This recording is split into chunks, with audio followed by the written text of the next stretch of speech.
اعوذ باللہ من الشیطان الرجیم بسم اللہ الرحمن الرحیم۔ آیت مبارکہ نمبر 16 سورۃ البقرہ۔ اولئک وہی لوگ، الذین وہ لوگ، اولئک وہ الذین لوگ ہیں، اشتروا جنہوں نے خرید لی، وہ لوگ جنہوں نے خرید لی، الضلالۃ گمراہی، بالہدی ہدایت کے بدلے، فما مگر رابحت تجارتہم نفع بخش نہ ہوئی ان کی یہ تجارت، ان کے لیے نفع بخش نہ ہوئی، وما کانوا مہتدین اور وہ صحیح راہ نہ جانتے تھے۔ اشترا کا معنی ہے خریدنا،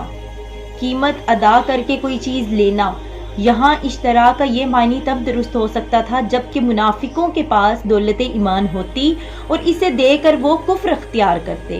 یعنی کفر خرید لیتے۔ وہاں تو پہلے بھی کفر ہی کفر تھا،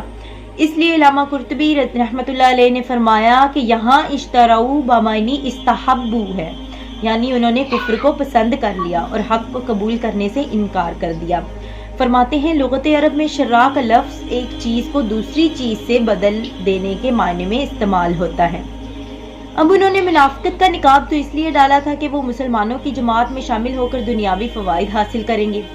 مال غنیمت سے انہیں حصہ ملے گا اور ان کی چودراہٹ قائم رہے گی،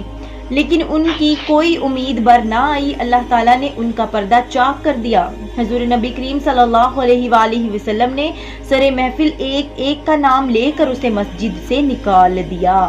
اب یہاں بات جو ہو رہی ہے یہ منافقوں کی ہو رہی ہے، جو پیچھے میں نے آپ لوگوں کو پڑھایا تھا وَإِذَا لَقُوا الَّذِينَ آمَنُوا قَالُوا آمَنَّا، یعنی جب وہ منافق جو تھے ایمان والوں سے ملتے تو کہتے ہم آپ کے ساتھ ہیں۔ وَإِذَا خَلَوْا إِلَىٰ شَيَاطِينِهِمْ قَالُوا إِنَّا مَعَكُمْ إِنَّمَا نَحْنُ مُسْتَهْزِئُونَ، یعنی جب وہ اپنے شیطانوں سے ملتے تو ان سے کہتے کہ ہم تو بے شک مذاق اڑاتے تھے ان کا، ہم تو ان کے ساتھ نہیں ہیں۔ تو یہ ان کے بارے میں بات ہو رہی ہے کہ ان کے جو یہ نقاب تھے وہ اللہ تبارک و تعالیٰ نے چاک کر دیے، اور حضور اکرم صلی اللہ علیہ وآلہ وسلم نے ان کو مسجد سے ایک ایک کو نام لے کر نکال دیا، سب کے سامنے نکال دیا۔ تو نفع کمانا تو کجا ان احمقوں نے تو اپنا سرمایہ ہی تباہ کر دیا۔ وَهُمْ ضَيَّعُوا رَأْسَ الْمَالِ وَهِيَ الْفِطْرَةُ وَمَا حَصَلُ الْفَضْلَ بِإِدْرَاكِ الْحَقِّ وَنَيْلِ الْكَمَالِ، یعنی یہ جو احمق لوگ تھے انہوں نے کیا نفع کمانا تھا، انہوں نے تو جو اپنا سرمایہ تھا وہ بھی تباہ کر دیا۔ مَثَلُهُمْ مثال ان کی كَمَثَلِ الَّذِي اسْتَوْقَدَ نَارًا، مثلہم مثال ان کی کمثل ان کی مثال کی طرح ہے، اس شخص کی طرح ہے، اس شخص کی سی ہے، الذی جس نے استوقد نارن آگ روشن کی، جس نے آگ روشن کی، ان لوگوں کی مثال ان جیسی ہے۔ فلما پھر جب اضاءت جگمگا اٹھا، ما حولہ ان کے ارد گرد ان کے آس پاس، ذہب اللہ تو کیا ہو گیا، چھین لیا، ذہبہ دور کر دیا اللہ نے، بنورہم ان کا نور، وترکہم اور چھوڑ دیا انہیں، فی ظلمات اندھیروں میں، لا یبصرون اور وہ کچھ بھی نہیں دیکھتے تھے۔ اب یہاں دیکھیں مثل مثل مثیل تینوں کا معنی نظیر ہے، یعنی اس کا عام استعمال ضرب المثل اردو کے معنی میں ہوتا ہے، اور بطور استعارہ ایسی حالت کے بیان کو بھی مثل کہتے ہیں جس میں ندرت اور جو ہے اوپرا سا پن ہو۔ یہاں یہ لفظ اسی مفہوم میں مذکور ہوا ہے، یعنی ان منافقوں کی عجیب و غریب حالت ایسی ہے جیسے ان لوگوں کی جن کا ذکر آیت مبارکہ میں ہے۔ اب منافقوں کے دو گروہ تھے، ایک وہ جو دل سے کفر پر جمے ہوئے تھے اور صرف زبان سے اپنے آپ کو مسلمان کہتے تھے، اور دوسرا وہ جو ایمان تو قبول کرتے تھے لیکن مصائب و مشکلات سے گھبرا کر پھر اسلام سے دستے بردار ہو جاتے۔ پہلے گروہ کی مثال اس آیت مبارکہ میں جو بیان کی گئی ہے، اور دوسرے گروہ کی اوکسیب سے شروع ہوگی۔ اوکسیب ہے آیت مبارکہ نمبر 19، اوکسیب من السماء فیہ ظلمات ورعد وبرق یجعلون اصابعهم فی اذانہم من الصواعق حذر الموت واللہ محیط بالکافرین۔ دوسرے گروہ کی مثال اس آیت مبارکہ میں بیان کی جائے گی، وہ ہم انشاءاللہ العزیز آگے پڑھتے ہیں۔ وَتَرَكَهُمْ اور چھوڑ دیا انہیں، فی ظلمات اندھیروں میں، لا یبصرون اور وہ کچھ بھی نہیں دیکھتے۔ یہ ہے پہلے گروہ کی مثال۔ سمم وہ بہرے ہیں، یہ بہرے ہیں، بکمن گونگے ہیں، امیون اندھے ہیں، فہم لا یرجعون، سو وہ نہیں پھریں گے، وہ نہیں پھر سکتے۔ اب اس مثال میں جن لوگوں کا حال بیان کیا گیا ہے ان کی وضاحت حضرت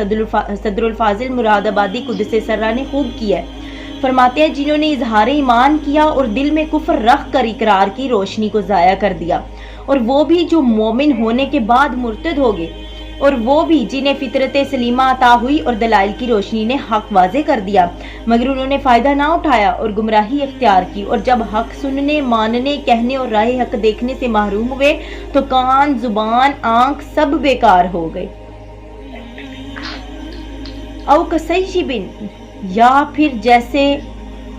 برسا زور سے، من السماء، آسمان سے، فیہ، ان میں،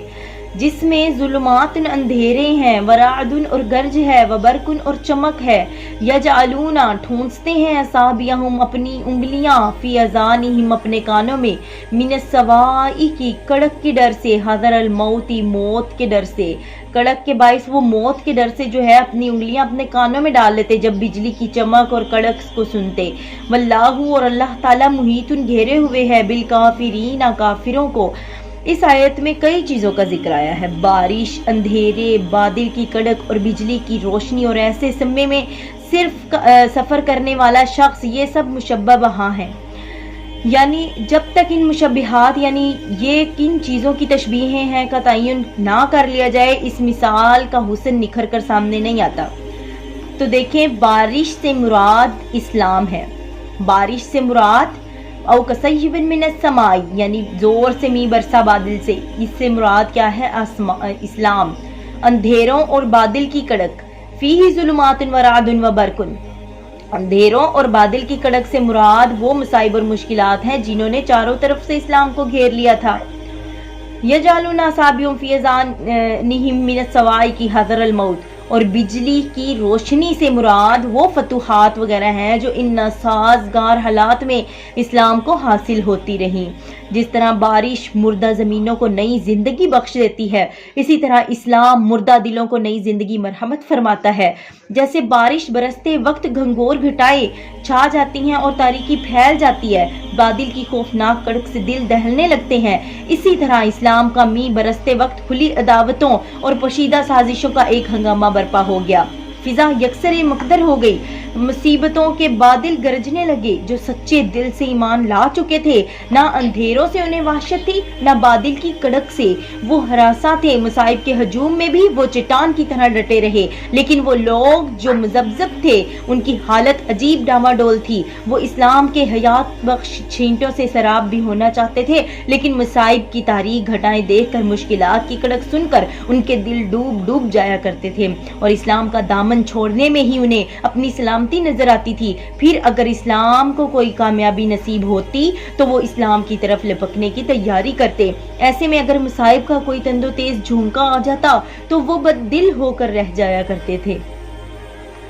آگے دیکھیں، یکادو، قریب ہے، البرقو، کہ اچک کر لے جائے، یکادو قریب ہے، البرقو، بجلی، یخطفو، اچک کر لے جائے،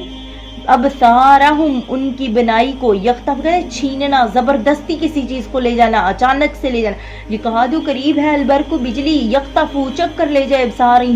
ابصارہم، ان کی بنائی کو، کلما، جب اضاء لہم،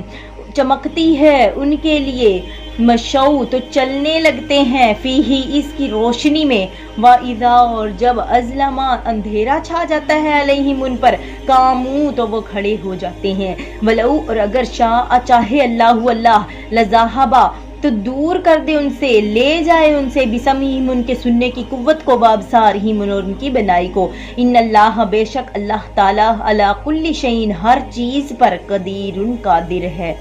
بے شک اللہ تعالیٰ ہر چیز پر قادر ہے۔ ہندی، مصری، یونانی دیوتاؤں کی طرح اس کے اختیارات محدود نہیں ہیں، کائنات کا ذرہ ذرہ اس کا تابع فرما ہے، بلندیاں اور پستیاں سب اس کے حکم کے سامنے سرفگندہ ہیں۔ یا ایھا الناس، اے لوگو، اب ان آیات میں اسلام کے بنیادی مقاصد یعنی توحید، صداقت، قرآن اور حقانیت، نبوت وغیرہ پر ایمان لانے کی دعوت دی جا رہی ہے۔ اسلام کیونکہ کسی خاص قوم، ملک اور وقت کا دین نہیں ہے، بلکہ تمام بنی نوع انسان کا تا قیام قیامت دین ہے۔ اس لیے عام خطاب سے دعوت دی جا رہی ہے، یا ایھا الناس، اے تمام لوگو، اعبدو، عبادت کرو، ربکم، اپنے رب کی، تم الذی، جس نے خلقکم، تمہیں پیدا فرمایا۔ اب دیکھیں توحید ربوبیت سے توحید الوحیت پر استدلال قائم ہو رہا ہے، نعمت ایجاد اور بقا کا ذکر فرما کر ثابت کیا کہ وہ وحدہ لا شریک ہے، یعنی تم اپنے رب کی عبادت کرو کیونکہ وہی ہے جس نے تمہیں پیدا فرمایا۔ اگر وہ کرم نہ فرماتا تو تم فنا کی دنیا سے وجود کی دنیا میں کیسے آ سکتے؟ پھر اس نے مزید کرم یہ فرمایا کہ تمہیں پیدا کر کے تمہارے آرام و آسائش اور حیات و بقا کے سارے سامان خود فراہم کر دیے۔ اگر وہ تمہیں صرف پیدا کر کے چھوڑ دیتا اور اپنے لطف و عنایت سے تمہارے رزق اور آسائش کا انتظام فرماتا تو تم پیدا ہوتے ہی ہلاک ہو جاتے۔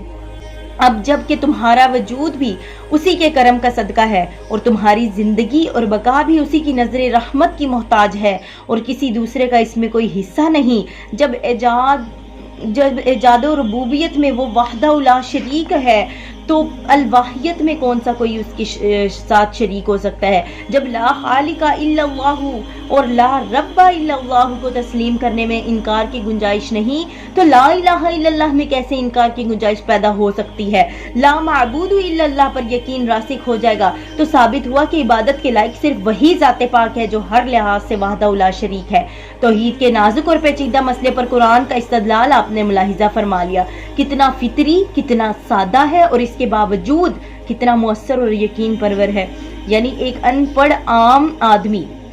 ایک عالم، ایک محقق اور اسرار کائنات کے سمندر کا ماہر غواص جب سب یکساں طور پر اپنی اپنی سمجھ کے مطابق اس سے مستفید ہو سکتے ہیں، اس کے مقابلے میں فلسفہ و حکمت کے صحائف میں توحید کے دلائل پڑھیے، فنی مشغافیوں، پیچیدہ اصطلاحات، مقدمات کی ترتیب کا پریشان کن چکر آپ کو مرعوب تو کر دے گا، لیکن یقین کی دولت سے آپ کا دامن خالی ہی رہے گا۔ یہی قرآن کا اعجاز ہے جس نے 14 صدیوں سے دانشوران عالم کو حیرت و استعجاب میں مبتلا کر رکھا ہے۔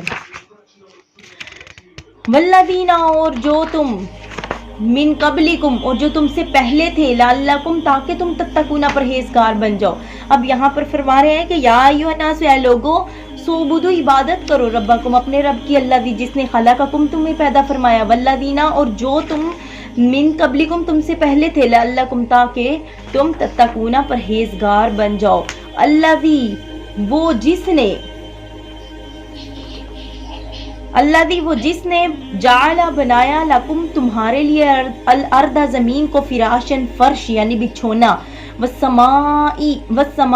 اور آسمان کو، بناء، عمارت یعنی کہ چھت، وانزل، اور اتارا، من السماء، آسمان سے، مان، پانی، فاخرجا، پھر نکالا، بھی، اس سے، من الثمرات، پھل، رزقاً، رزق، لکم، تمہارے لیے، فلا، پس نہ تجعلوا، تم ٹھہراؤ، للہ، اللہ کے ساتھ، اندادن، کسی کو شریک، یعنی اللہ کے برابر کسی کو نہ ٹھہراؤ، اللہ کے مد مقابل کسی کو نہ ٹھہراؤ۔ اس کا مفرد جو ہے وہ ندن ہے، اس کا معنی ہے المثل المناوی، یعنی وہ شخص جو کسی جیسا بھی ہو اور مخالف بھی ہو۔ مشرکین کے بتوں کو انداد کیوں کہا گیا؟ اس کی وجہ علامہ بیضاوی فرماتے ہیں لِأَنَّهُمْ لَمَّا تَرَكُوا عِبَادَتَهُ إِلَىٰ عِبَادَتِهَا وَسَمَّوْهَا إِلَٰهَةٌ، کیونکہ انہوں نے اللہ تعالیٰ کی عبادت چھوڑ دی تھی اور صرف ان بتوں کی عبادت ہی کرتے تھے اور ان کو الہ یعنی خدا بھی کہتے تھے۔ وَأَنْتُمْ، اور تم، تعلمون، جانتے ہو، وَإِنْ، اور اگر، كُنْتُمْ، تم تھے، وَإِنْ، اور اگر، كُنْتُمْ، تم تھے، فی ریب، شک میں، کسی شک میں اگر تم ہو، مما، جو، نزلنا، ہم نے نازل کیا، علی عبدنا، اپنے بندے پر، یعنی یہ اللہ تبارک و تعالیٰ فرما رہے ہیں ان کفار سے، ان سے کیا فرما رہے ہیں کہ وَإِنْ، اگر كُنْتُمْ، تم تھے، فی ریب، کسی شک میں، مما، جو، نزلنا، ہم نے نازل کیا، علی عبدنا، اپنے بندے پر، یہاں اپنے برگزیدہ بندے پر، یعنی وہ بندہ کون ہے؟ آقا کریم صلی اللہ علیہ وآلہ وسلم، یعنی میں نے جو اپنے بندے پر نازل فرمایا ہے، فاتو بصورتن، فاتو، پس تم لے آؤ، بصورتن، اس جیسی، کوئی ایک ہی صورت، من مثلہ، اس جیسی، فاتو، تم لے آؤ، بصورتن، ایک صورت، من مثلہ، اس جیسی، یعنی تم اس جیسی ایک صورت ہی لے آؤ۔ اب یہ دلیل ہے قرآن کریم کے کلام الہی ہونے اور رسول اکرم صلی اللہ علیہ وآلہ وسلم کی رسالت کی۔ یہ چیلنج صرف عرب کی شعراء اور بلغاء کے لیے نہیں بلکہ عرب و عجم کے سب منکرین کو دیا جا رہا ہے۔ اسلام کے دشمنوں کے لیے یہ کتنا آسان طریقہ تھا کہ 3 آیات کی ایک صورت بنا کر قرآن کے اس چیلنج کا جواب دے دیتے اور اس طرح قرآن نبوت اور اسلام کی صداقت اور عظمت کو یکدم ختم کر کے بیک کرشمہ سرکار کا منظر دکھا دیتے۔ لیکن 14 صدیاں گزر گئی اور شرک و غرب کے بدخواہ اپنی بے چین خواہشوں، لگاتار کوششوں کے باوجود اس چیلنج کا جواب آج تک نہیں دے سکے اور نہ وہ قیامت تک دے سکیں گے۔ جیسے قرآن نے پیش گوئی فرمائی ہے کہ تو اب کسی انصاف پسند ذی ہوش کے لیے یہ ماننے میں انکار کی گنجائش نہیں رہ جاتی کہ قرآن اللہ کا کلام ہے اور جس عبد مقرب صلی اللہ علیہ وآلہ وسلم پر یہ نازل ہوا ہے وہ اللہ تعالیٰ کا برگزیدہ رسول ہے۔ اس ایک آیت میں قرآن کے کلام الہی ہونے اور حضور سرور صلی اللہ علیہ وآلہ وسلم کے رسول ہونے کی ایسی دلیل پیش فرما دی جس کے سامنے بڑے بڑے سرکش مخالفوں کی گردنیں جھک گئی۔ وَدْعُوا اور بلا لو شہداءکم اپنے حمایتوں کو من دون اللہ اللہ کے سوا اگر تم ہو صادقین سچے، اگر تم سچے ہو تو بلا لو اپنے گواہوں کو، اپنے حمایتوں کو بلا لو۔ وہ لے آئے ایک صورت جو ہے اس جیسی جو میں نے اپنے بندے پر نازل فرمائی۔ فَإِن پھر اگر لم نہ تفعلوا تم کر سکو، فَإِن پھر اگر لم نہ تفعلوا تم کر سکو، ولن اور ہرگز تفعلوا تم نہیں کر سکو گے۔ پہلے کہہ رہے ہیں کہ اگر ایسا تم نہ کر سکو، تم ایک آیت نہ لا سکو، ولن تفعلوا پھر کیا فرمایا؟ ہرگز تم ایسا کر ہی نہیں سکو گے۔ فتقوا پس ڈرو النارا اس آگ سے، التی جس کا وقودھا ایندھن، الناس انسان، والحجارۃ اور پتھر ہیں، اعدت تیار کی گئی ہے، للکافرین کافروں کے لیے، یعنی کافروں کے لیے تیار کی گئی ہے۔ انسان اور پتھر ہیں جو اس آگ کا ایندھن بنیں گے۔ آگے کیا فرمایا؟ وَبَشِّرِ اور خوشخبری۔ اب اس آیت مبارکہ میں خوشخبری دی جا رہی ہے۔ اس سے پہلے جو ہے وہ ڈرایا گیا تھا، ان کے بارے میں بیان کیا گیا تھا جو کفر پر تھے کہ ان کے لیے آگ تیار کی گئی ہے جس کا ایندھن انسان اور پتھر ہے، اور تیار کی گئی کافروں کے لیے۔ کس کے لیے تیار ہوئی؟ کافروں کے لیے۔ اس سے آگے فرمایا وَبَشِّرِ اور خوشخبری دو۔ اب یہاں پر خوشخبری، حق واضح ہو جانے کے بعد حق کا انکار کرنے والوں کے لیے جو عذاب تیار کیا گیا ہے اس کے ذکر ہونے کے بعد اب ان لوگوں کو جو ایمان اور نیک اعمال سے متصف ہیں، اللہ تعالیٰ کی سرمدی نعمتوں کے مزدے سے خورنصیب ہیں، یعنی خوش ہیں، یا ان پر اللہ تبارک و تعالیٰ کا کرم ہے، تو ان کے بارے میں اب کیا فرمایا؟ وبشری اور خوشخبری دو اللہ دینا ان لوگوں کو، آمنو جو ایمان لائے، وعاملوا اور عمل کیے، صالحات نیک، انا بے شک لہم ان کے لیے، جنات جنت میں، تجری رواں ہیں، بہتی ہیں، من تحتہا جس کے نیچے، انہار نہریں، کلما جب روزی کو کھلایا جائے گا، منہا انہیں، من ثمراتن ان پھلوں میں سے، رزق دیا جائے گا ان کو پھلوں میں سے، ان باغوں میں سے کوئی بھی پھل جب ان کو دیا جائے گا، قالوا تو وہ کہیں گے، ھذا الذی یہ تو وہی ہے، رزقنا جو ہم نے پہلے بھی کھایا ہے، من قبل پہلے جو ہم نے کھایا ہے اس سے پہلے بھی، واوتوا اور دیا گیا بھی انہیں، متشابہن ان کے متشابہ یعنی اس سے ملتا جلتا ان کو دیا گیا ہے، ولہم ان کے لیے، فیہا اس میں، ازواج بیویاں ہیں، مطہرات پاکیزہ، وہم اور وہ، فیہا اس میں، خالدون ہمیشہ رہیں گے۔ یعنی جنت کے میووں کی شکل تو ایسی ہوگی جس سے وہ پہلے سے آشنا ہے، لیکن ان کا ذائقہ اور خوشبو بالکل ہی نرالی ہوگی۔ یعنی جو دنیاوی پھل ہیں ان کی شکل اسی طرح کے پھلوں کی ہوگی، لیکن ان کا ذائقہ اور ان کی خوشبو سے قدرے مختلف ہوگی۔ یعنی بالکل اب بیویاں، وہم فیہا ازواج مطہرہ یعنی بالکل پاک و صاف، نہ جسمانی علائشوں کا وہاں گزر ہوگا، نہ اخلاقی عیوب سے ان کی سیرت کا دامن کو داغدار کیا جائے گا یا وہ داغدار ہوگا۔ وہم فیہا خالدون اور وہ اس میں ہمیشہ رہیں گے۔ ان انعامات کی بڑی خصوصیت یہ ہوگی کہ وہ عارضی نہیں ہوں گے بلکہ اہل جنت ہمیشہ ہمیشہ ان سے لطف اندوز ہوا کریں گے۔ ان اللہ بے شک اللہ تعالیٰ، لا یستحیی حیا نہیں فرماتا، ان کے یضربا ذکر کرے، مثلاً کوئی ایسی مثال، ما بعودتاً مچھر کے جیسی ہو، فما فوقہا اس سے بھی حقیر چیز کی، فاما تو جو الذین وہ لوگ، آمنوا ایمان لائے، فیعلمون وہ خوب جانتے ہیں، انہو کہ یہ الحق حق ہے، من ربہم ان کے رب کی طرف سے، واما اور جنہوں نے الذین کفروا کفر کیا فیقولون تو وہ کہتے ہیں ماذا کیا اراد اللہ قصد کیا ہے اللہ نے کیا ارادہ کیا ہے اللہ نے بہذا مثلا اس مثال کے ذکر سے یدل گمراہ کرتا ہے بھی اس سے کثیرن بہت سے کو ویہدی اور ہدایت دیتا ہے بھی اس سے کثیرن بہت سے لوگوں کو وما اور نہیں یدل گمراہ کرتا بھی اس سے الا مگر فاسقین فاسقوں کو الا الفاسقین مگر نافرمانوں کو۔ اب علامہ قرطبی جو ہے رحمت اللہ علیہ فرماتے ہیں لا یستحیی ای لا یخشا وکیلا لا یترکو وکیلا لا یمتنیو، مقصد یہ ہوا کہ کسی حقیقت کو واضح کرنے کے لیے اگر مکھی مکڑی مچھر یا اس سے بھی حقیر ترین چیز سے مثال دینا ضروری ہو تو اللہ تعالیٰ کسی کے اعتراض کے ڈر سے ایسی مثال کو ترک نہیں فرماتا۔ سلیم الطبع لوگ تو مثال کے مفید ہونے کی وجہ سے تسلیم کرتے ہیں کہ یہ اللہ کا کلام ہے، لیکن جن کی فطرت مسخ ہو چکی ہے وہ اعتراض کرنا شروع کر دیتے ہیں کہ یہ عجیب خدا کا کلام ہے جس میں مکڑی اور مچھروں کا ذکر ہے۔ الدلال اصلہ الہلاک، دلال کا اصل معنی ہلاک ہونا ہے، اور فسق اور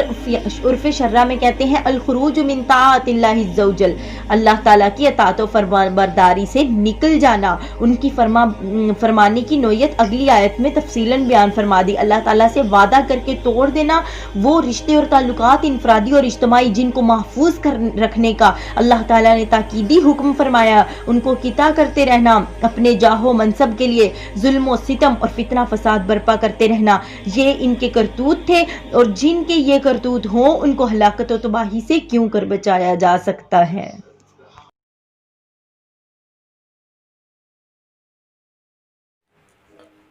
مزید اسلامک ویڈیوز دیکھنے کے لیے ہمارے اس یوٹیوب چینل کو سبسکرائب کیجیے تاکہ ہر آنے والی ویڈیو آپ کو مل سکے۔ شکریہ۔